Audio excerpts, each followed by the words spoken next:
Alright, hello. My name is Krim, and I'm coming at you with another YouTube video. So, the topic of this video is going to be Toxic Mist, because I recently made a tweet that kind of tore the scene apart for a little bit and had people talking for a bit about Mist. So I wanted to take the points I made in that main tweet, further elaborate on them, and expand upon them, because I really do believe Mist is actually just one of the best subs in this game, and it can be super valuable despite its lack of lethality and lack of paint. Like, I think those are two downsides that can be overlooked or even worked through, and that Mist. I'll elaborate more on those like complaints and downsides later in the video. But I really do think Mist is very strong, and it is not one of the worst subs in the game. I think that is just not true. I'm not willing to check out that. And the entire point of making this video, and the point of the tweet that I made yesterday, was to get people to experiment more with Mist weapons in their comp and realize that there could be potential other Mist weapons outside of VJet, because I really believe weapons like Vanilla Splash and Bamboo Mark II and Dapple Nouveau and Kimmy can really work in some comps and be used, and that they have a place and that they are strong. And it might take a certain player or a certain mindset to play them, but if you have someone who's willing to lean into those niches, they can work really well. So first thing I'm going to go over this video is the strengths of Mist. Is going to be the first topic. So I'm going to start with space denial. Mist is a really good tool to deny space in advantage, disadvantage, and neutral. Effectively throwing Mist out means that whoever wants to step in that area doesn't really get a chance to. They don't get a chance to function in that area or really be in it because it makes traversing that area super tedious with Mist, and it makes it disadvantageous to enter for several seconds. The fact that Mist is around for around 5.13 seconds at any given time and stays active during that entire time is really good. Like, that's one of the best parts about Mist, because with that activity, with how long Mist is active and how tedious and disadvantageous it makes it to enter areas, you can cut off rotations with Mist and stop people from moving to key areas, or you can prevent movement altogether, which then leads me to the next thing: preventive action. Mist is really good at preventing action and preventing movement. That's one of its main goals. You want to prevent people from doing things with Mist. Like, let's say you want to mist an area to stop them from taking it. Like if they're snipe. You want to mist them from taking snipe so you can push it easier.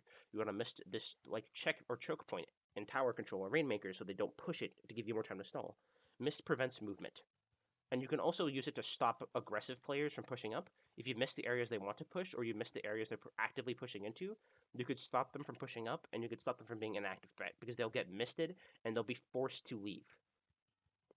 And that is so strong.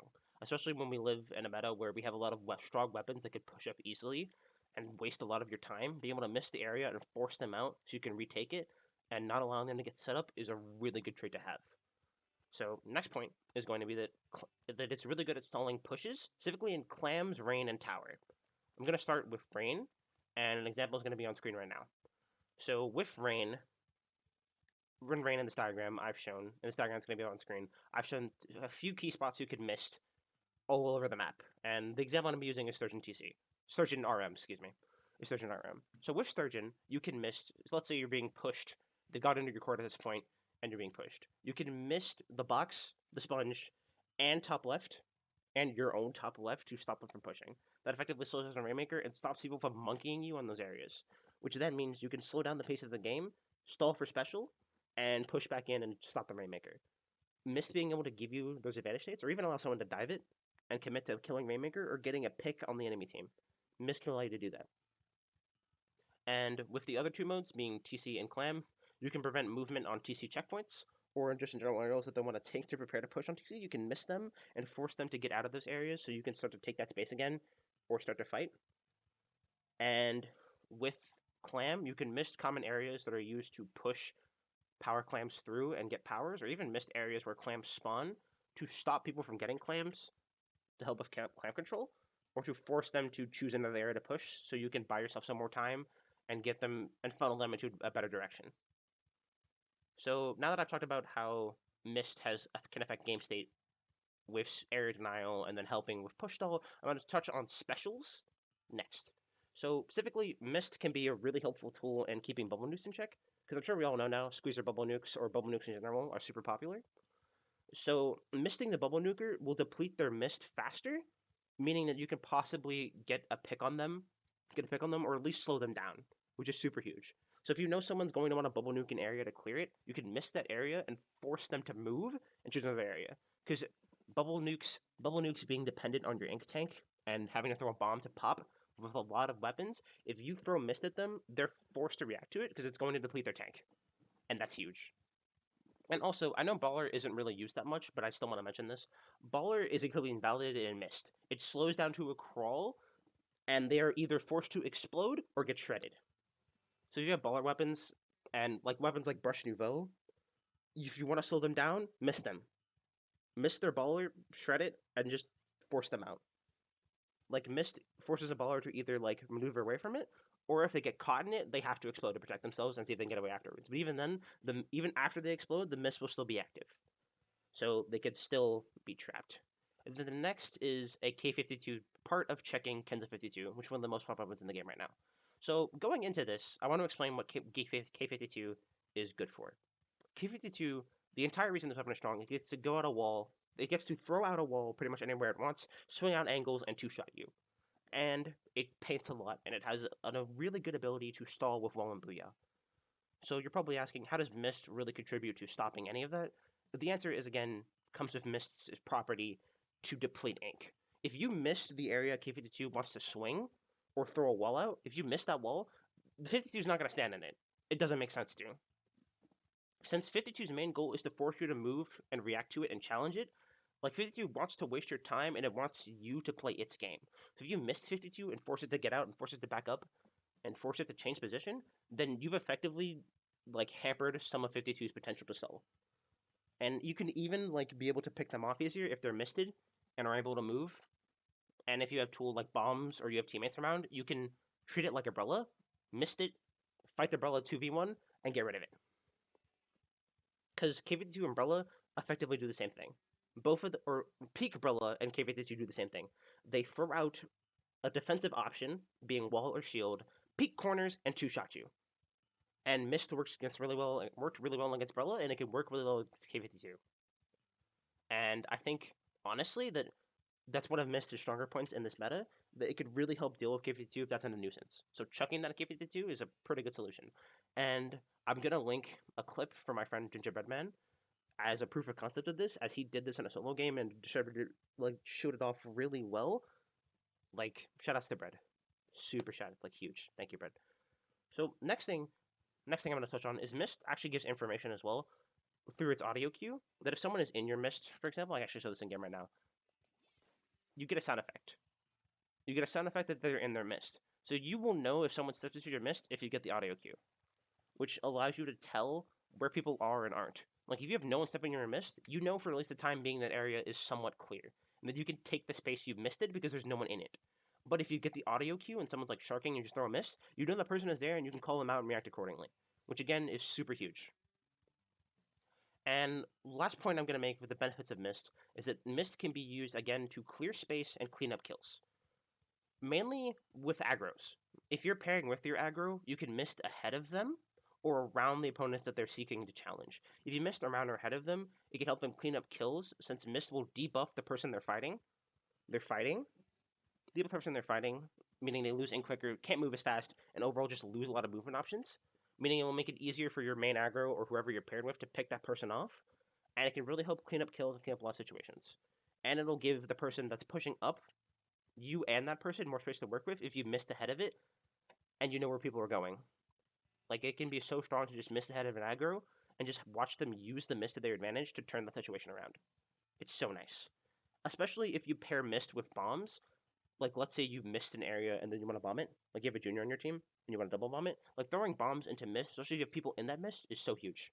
It forces them to react to it even more and forces them to move, and it urges them to move more because there's now not only the mist debuffs, but there's also hitbox on them, which again, big plus. So I'm now going to address some of the comment mist complaints that I saw in that tweet and just go over them because there actually was some good discussion in there, and I do want to talk about it because I think it's worth addressing. So mist not being lethal. So I'm going to be completely honest here.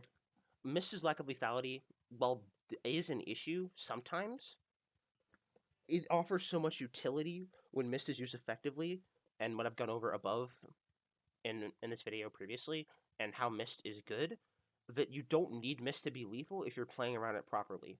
The fact that you can deny space, clean up kills, you get info, you have great potential for stall and building special, differential stall and helping your team play to the pace, your own pace. You can get some time and build special, and like just having those advantages is really good. If you know how to play around Mist and use it to your advantage, then it doesn't need to be lethal, because playing around Mist correctly can lead to kills or putting yourself and your team into advantage. So Mist being lethal is the downside when it's used properly. Now, Mist not painting. This is actually a fair criticism. But the entire point of Mist is not to paint. Mist does not need to paint to be effective. It offers so much outside of paint that I would argue that Mist doesn't have to paint to begin with. Like, as I've been stressing throughout this entire video, Mist's entire point is to clear space, help you stall, get info, and help potentially clean up kills. It is not here to paint. We have bombs for that. We have bombs for that. We have bomb rushers for that. We have main weapons for that. V-Splash, for example, doesn't even need Mist to paint because its main weapon paints so much already, and the same goes for Double Nouveau. You already generated enough paint that you don't need your sub to do so. Now, I'm gonna spend the last part of this video talking about Mist weapons I believe need to be played more often, because some of them are really strong. Now, the scene already seems to be pretty fond of VJet and V-Rapid Pro. Those are strong Mist options, and they're very good, but there are others. V-Splash is honestly extremely good, and I'm surprised it's not played more. Splash as a main weapon is already incredibly versatile, and I'd argue it's one of the best weapons in the game as a main weapon by itself. It paints, it can do aggro really well. Splash can just do a little bit of everything, and both kits allow to do that. And Mist and Jetpack allows it to use Mist not only for itself, but for its team as well.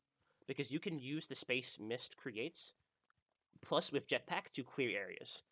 And Splash can use Mist in aggro situations to force people to move and move into it or move away from it. Like, throwing Mist into a fight you're about to go into with Splash can be really helpful, because it can limit movement options and make it kills a little easier to confirm. And the next one I want to talk about is K-Mini. K-Mini already has the Mist benefits that I mentioned, but Kimmy also benefits from the Mini main weapon having really good pain output, and Hammer as an anti-special. Hammer can be used to clear bomb rushers on zone, or just clear bomb rushers in general, because Hammer eats them. And again, Mist can be used to create space and cut off rotation. So if you have good positioning with Mini, you can effectively put paint on the ground, create space for your team and yourself to use, and cut off enemy rotation, which is super strong. And pairs with Hammer super well, because it means you have more space to work with. It means you have a lot more to hammer, and you could force people into Hammer, which is, again, very good. Now, Dapple Nouveau. Dapple has been kind of slept on again, just like Kimmy. But with Dapple, this weapon is short range, but it can be played really aggressively with Mist. Because you can throw Mist into areas you want to challenge with Dapple, or the space a person is pushing you in with Dapple that you're being challenged in, because you still have Mist debuffs, and it helps you secure kills somewhat easier, like I said. Dapple also has really fast rolls as a movement option, which allows you to close the distance between you and whoever you want to Mist. Dapple can also has really good movement around most maps, and can be extremely fast in order to keep track of. It can effectively rat. So you can really take advantage of the space Mist wants to create, and then use Storm to create even more space and influence where people want to move. So if you know your maps and you know you want to play around yourself and your team, you could force people to move into positions and funnel them into you to get easier kills to be an aggro. And knowing how to play around the map and play around your team, and having your team play around the space you create, can really turn advantage or even disadvantage, or no, excuse me, can turn neutral or disadvantage into advantage, which is super strong. The last weapon I want to touch on is Bamboo Mark II. This weapon, Bamboo, as a main weapon, is already extremely strong. Just by existing, Bamboo exerts some of the most threatening pressure in the game. Bamboo also has extremely good pin output for a charger, and it can also use the space and info created by Mist to its advantage, because Bamboo can miss someone and get a key pick because they can't move, and it can also just move up and take that space if no one is in that space.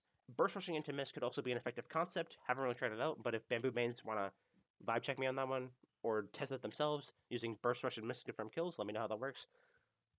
But Bamboo, again, Asana above it, and then it's pressured by existing, makes the idea of getting misted really scary, because a good Bamboo player could just miss you and pick you off with one shot. And that's it, you're dead. Especially if you have good paint control already, stepping into enemy paint and getting misted by a Bamboo could actually just be death. Which makes disadvantage or trying to push up against that weapon really hard, because it could just actually just one tap you in the foot and you're gone. And that is such a threatening presence to have. Okay, so that is basically all I have to say about Mist. The point, I'm going to stress this again, as I stressed earlier in the video, the entire point of this video and that tweet I made earlier I made yesterday was to encourage people to experiment. This game is honestly pretty good. This game and the meta we're in can be pushed a lot further. We just need people to really be willing to try things and to experiment. Like, I do think Mist is one of the best sub weapons in the game, but it's okay if you disagree with that. It's okay if you disagree. But instead of like getting mad at me for me thinking Mist is good, I really want you guys to try Mist, to experiment with Mist, and try it in your comps and try it with your team, and use its potential and just see its advantages so you can see if you can use it in your comps and try other Mist weapons because other Mist weapons exist and they can be good. And if you have players and people around you that are dedicated to exploring their niches, then you can really explore things effectively and learn more about the game. Experimentation and labbing are so impactful in Splatoon. You can take what you put in the lab and put it at Scrib and Tournament. Because that's what I've been doing with the pickup I'm playing with. We've been taking things we've done in the lab and then putting them to test in isolated environments or like smaller environments like League, and then we take it to Scrim, and then we take it to Tournament, and we test how it works over a long period of time. And if we like it, good. And there is no harm in trying. It is better to try and fail than not try at all. Like, this game can be pushed so much further, and this doesn't even go to Mist.